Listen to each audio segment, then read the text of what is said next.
Au mois de mars dernier, Charlène de Monaco a fait son grand retour dans la principauté, après avoir séjourné plusieurs semaines dans un établissement spécialisé pour traiter son épuisement physique et moral.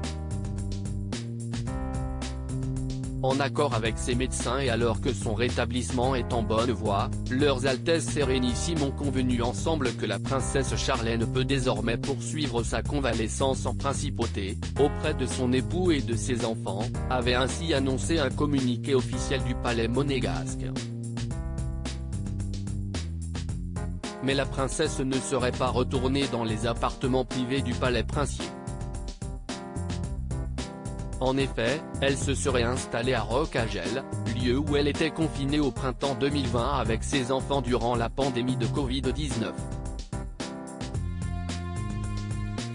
Ce domaine, surnommé la Perméaki par le prince régné en 1957, est doté d'une bâtisse construite à flanc de colline. Personne n'ignore depuis des années que Charlène, dès qu'elle le peut, fuit le protocole, partageant son temps entre le refuge provençal de Roccagel, offert par Régnier à Grasse, une maison en Corse, prêtée par des amis, et des vacances en Turquie, expliquait Stéphane Bern dans les colonnes de Paris Match en août 2021.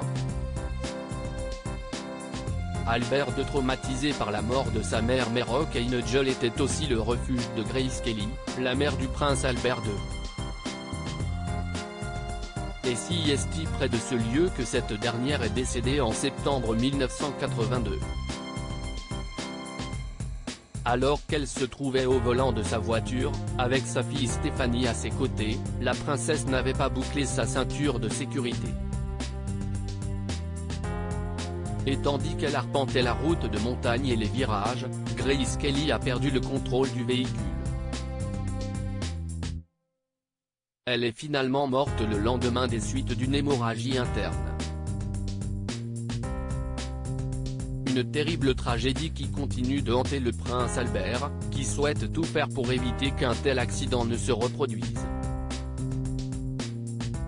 Et d'après les informations du site 1001 Adona, le souverain aurait donc décidé de confisquer la voiture de Charlène de Monaco pour l'empêcher de se rendre seule au domaine à Roccagel. Albert a choisi une épouse qui ressemble énormément à sa mère, avait analysé Philippe Delorme dans l'Économiste en août 2021. Loading Widget.